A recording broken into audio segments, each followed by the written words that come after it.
Bueno, son las 8:40 de la mañana, ya está el doctor José María González con nosotros de Legalnea. ¿Cómo está, José María? Bienvenido. Buen día, ¿cómo les va? ¿Cómo están? Bien, bueno, hoy vamos a charlar un rato y nos va a contar un fallo de la Corte Suprema de Buenos Aires muy interesante, muy actual, que tiene que ver con las nuevas formas de trabajo. Uno puede ver cómo se ha multiplicado todo lo que es el trabajo a través de plataformas. Dicen trabajadores de aplicación, los repartidores de las distintas empresas. Hay una nueva forma en la cual se vinculan. Y siempre quedaba, al menos hasta este fallo, ahora vamos a ver cuál es la extensión que puede tener. La duda es, ¿cuál es el vínculo entre la plataforma y el repartidor? Bueno, quizás acá la más conocida puede ser el pedido ya, rápido, lo que sea. ¿Cuál es el vínculo entre esa empresa y el repartidor, que es el que trabaja? ¿Es un trabajador de pedido ya o de Rappi? ¿Es un trabajador independiente que usa esto como una herramienta simplemente? ¿Cuál es el vínculo que tiene el negocio que contrata la plataforma o que paga un canon en esa plataforma y que tiene afuera de su negocio 3 o 4 motomandados listos para salir? Cambió todo. O sea, no es que el servicio de motomandado sea tan nuevo, porque antes le decíamos así, motomandado, delivery, pero generalmente uno llamaba al delivery, un usuario, y contrataba a ese motomandado. Ahora el servicio está incluido dentro de estas plataformas. Vos ni siquiera te comunicás con el negocio, lo haces a través de la plataforma y un chico, una chica que está esperando probablemente o a quien lo llaman, te trae. Todo esto no pasa nada hasta que algo pasa, hasta que tiene un accidente o algo sucede, y ahí empezamos a ver cuál es la naturaleza de todas estas nuevas relaciones. ¿Cómo empezamos a tratar este tema a raíz de un fallo que dio y que emitió los jueces de la Corte Suprema de Buenos Aires? Bueno, la verdad que como bien planteas, el panorama es bastante complejo y el fallo vino a traer un poco más de complejidad a una situación que ya de por sí era incierta y sigue siendo incierta, ¿no? Vamos a hacer un repaso muy rápido. Como bien señalás, esta es una relativamente nueva forma de trabajo, una relativamente nueva modalidad de vinculación.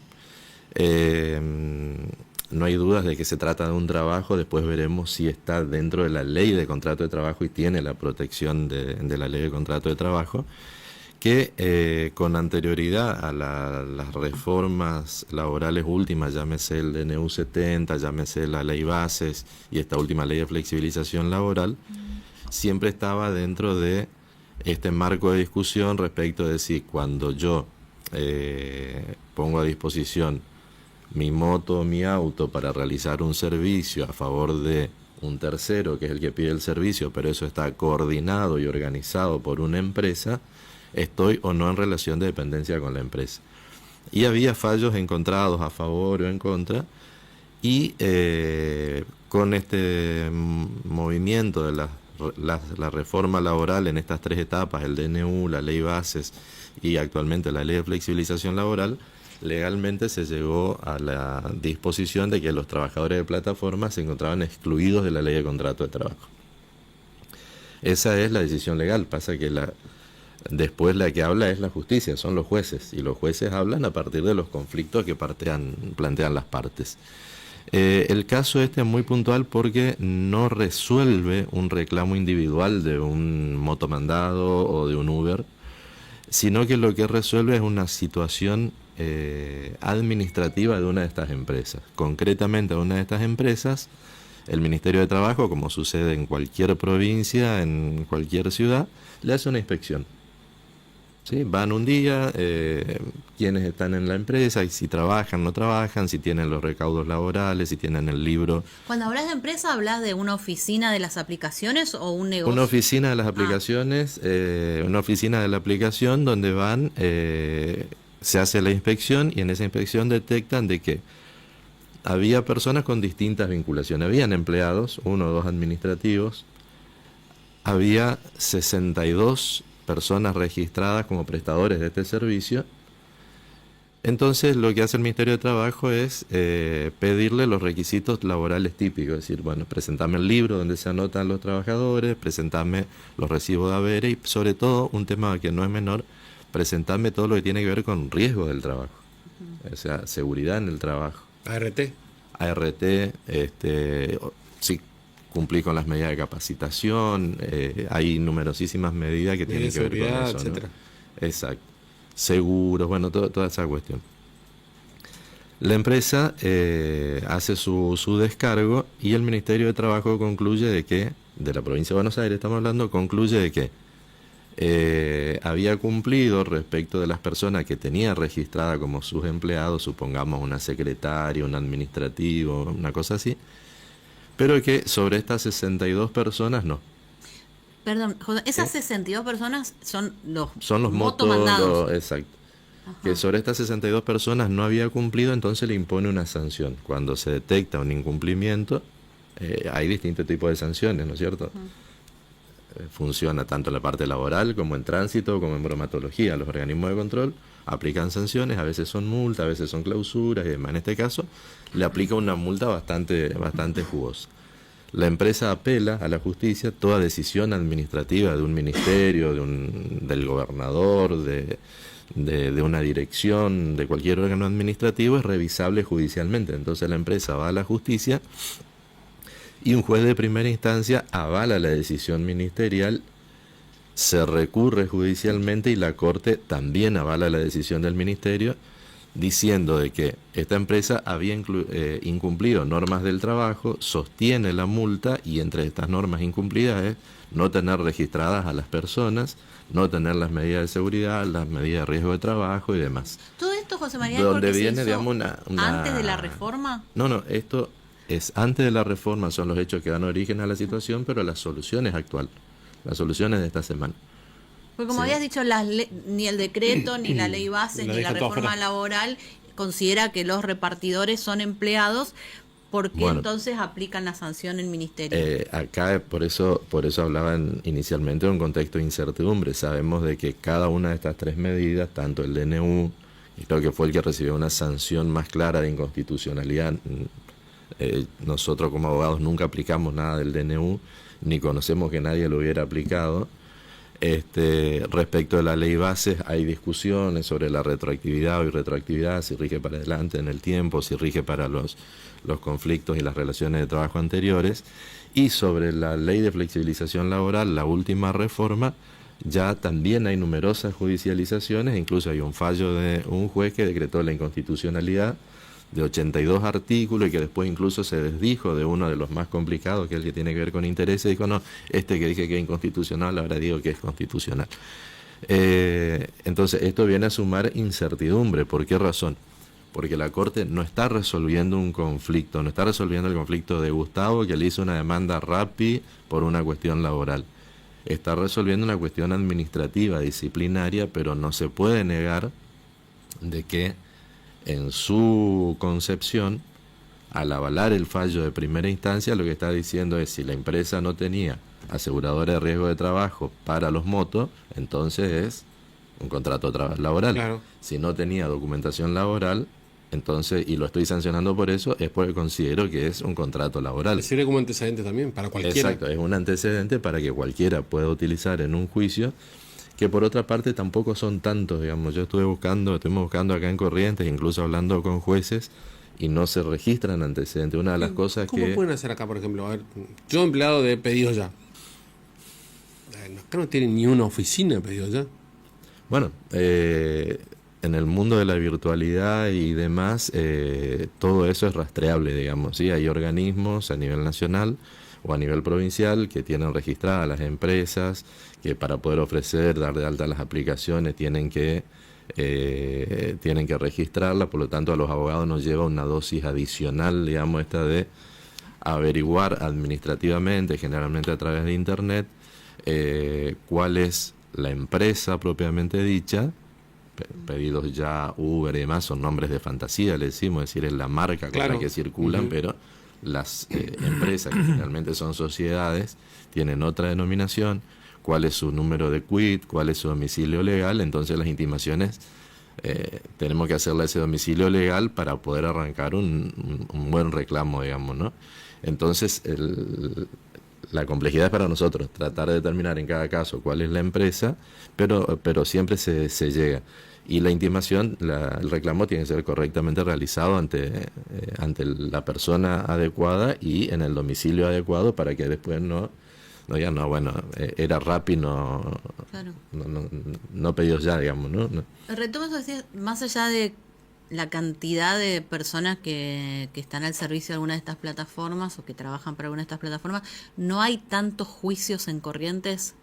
Nosotros no conocemos, hemos hablado con jueces, nos han dicho que no conocen antecedentes en Corrientes Capital. No quiero decir de que no existan, porque puede haber por ahí perdido alguno, pero tampoco se da la realidad de esta que de alguna manera, por lo menos acá en Corrientes, en Chaco, de alguna manera buscaba las sucesivas normas nacionales, el DNU, la ley bases y la ley de flexibilización, esta supuesta industria del juicio de este tipo de actividades. Quizás seguramente en Buenos Aires pueda haber más, pero no es un dato de nuestra región. Entonces, cuando se toman decisiones legislativas sobre bases ideológicas, prejuicios y sin la información adecuada, también se generan este tipo de situaciones, porque en rigor de verdad la decisión legal va contrario a todo lo que hace la legislación internacional.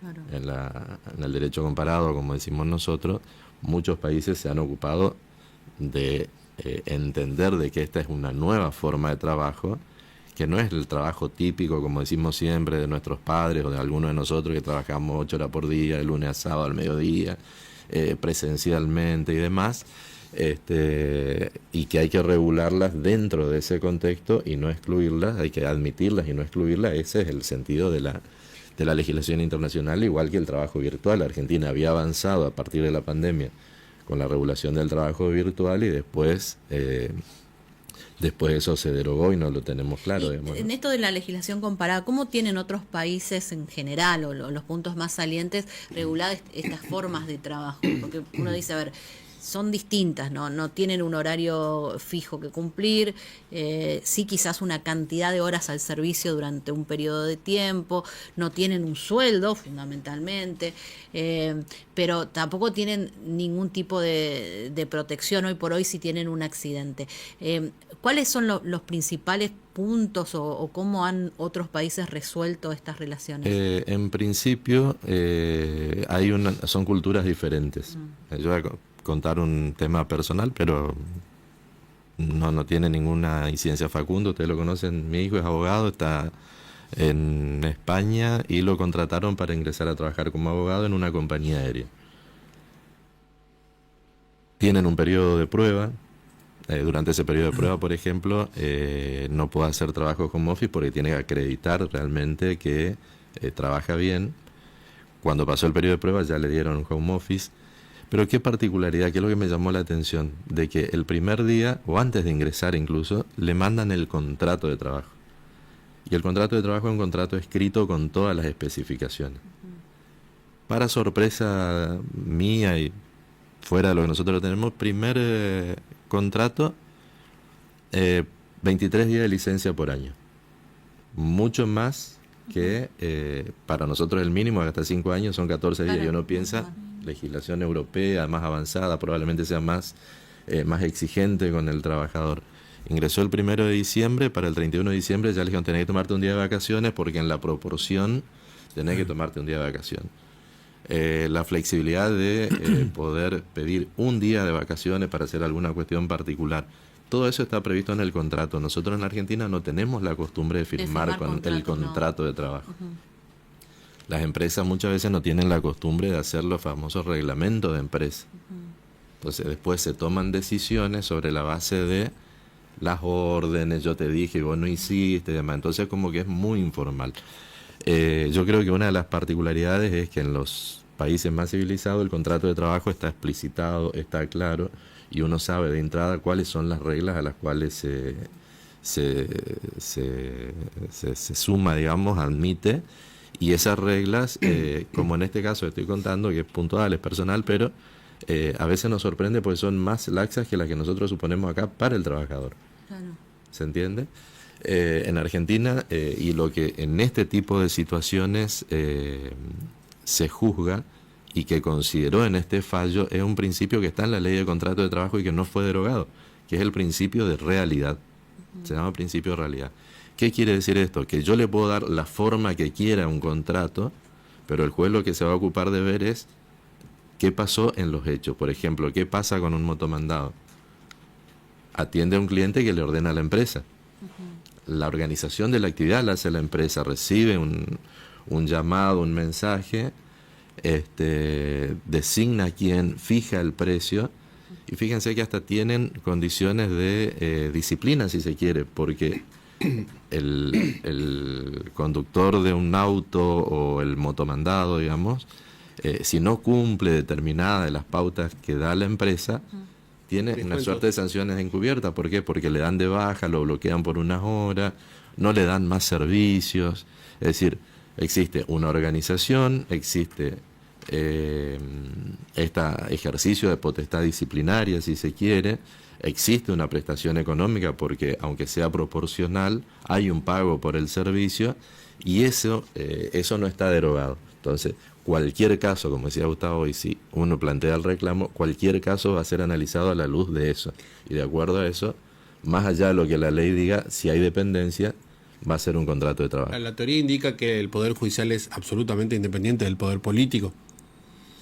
Que esto haya sido en provincia de Buenos Aires, ¿tiene algún tipo, de injerencia política, digamos, pensando que provincia de Buenos Aires es un gobierno, digamos, kirchnerista, peronista o como quiera llamarlo, en detrimento de lo que plantea el gobierno nacional, que es otro tipo de pensamiento laboral? Sí, te entiendo por dónde venís. No creo que haya una alineación sistémica en ese sentido. Lo que sí está claro es que hay determinados fueros llamamos a tribunales o grupos de tribunales que se caracterizan por determinados o ciertos o relativos principios, digamos. La Corte Suprema de Buenos Aires es un cuerpo colegiado, son varios jueces que la integran, que en su concepción son muy laboralistas desde el punto de vista tradicional, de la concepción tradicional y protectorios del trabajador. Pero en este caso y en muchos otros, digamos, por ejemplo en materia de intereses, que es uno de los temas más discutidos hoy con la reforma, de cómo se actualizan los créditos laborales, es una de las cortes que mejor protege los intereses de los trabajadores. Cuando en la reforma o en la modernización laboral se modifica la estructura de juzgados laborales de capital, también tiene un sentido de introducción de la política en la justicia. ¿Por qué? Porque los tribunales laborales de la capital y particularmente la mayoría de las salas de la Cámara Laboral Nacional tienen una concepción muy tradicional de protección al trabajador. Entonces, por ejemplo, al deshabilitar 30 juzgados es bajar la cantidad de jueces que van a resolver cuestiones que a su vez ya tenían reemplazantes que venían en esta misma línea. ¿Se entiende? Entonces, respondiendo a tu pregunta, no creo, sino que se trata de tribunales que tienen una concepción muy laboralista. Sí, lo que pasa es que, esos jueces, ¿hace cuánto está el peronismo gobernando en provincia de Buenos Aires? Creo que claro, por supuesto, hay una... María Eugenia Vidal, la mayoría de los jueces fueron nombrados por gobiernos peronistas contexto político, con respaldo de legislaturas peronistas. Exacto. Hay una concepción, digamos, vos decís, en el fondo puede tener que ver con que quienes lo propusieron validaron o consideraron esa posición de cada uno de los jueces. Seguro en Estados Unidos nadie se alarma por ponerle a los jueces de la Corte Suprema si son jueces que son más republicanos o más demócratas, y dentro de los republicanos si son más o menos cercanos a la ideología de Trump. Tampoco tienen problema los medios en ese sentido. Uno sabe que cuando está leyendo tal diario responde a una determinada ideología. El problema es que en la Argentina por ahí no somos muy amigos de transparentar las cosas. Entonces, cuando suceden este tipo de cuestiones, se presta este análisis que muy válidamente vos lo haces y tiene esta explicación. La composición de cualquier corte, de cualquier tribunal, de cualquier juzgado, en cualquier provincia, tiene que ver con la orientación política del órgano que lo propuso y lo designó, que siempre es de tipo político, ¿no es cierto?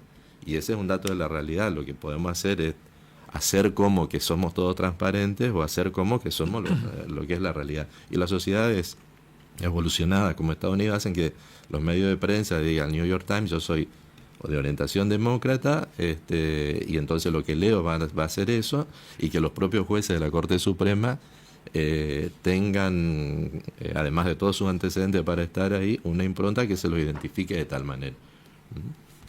Gracias. A ustedes, muy amables, muy buen fin Hasta de. la Que pasen lindo. semana que viene. Son las 9, hacemos la pausa. Legal.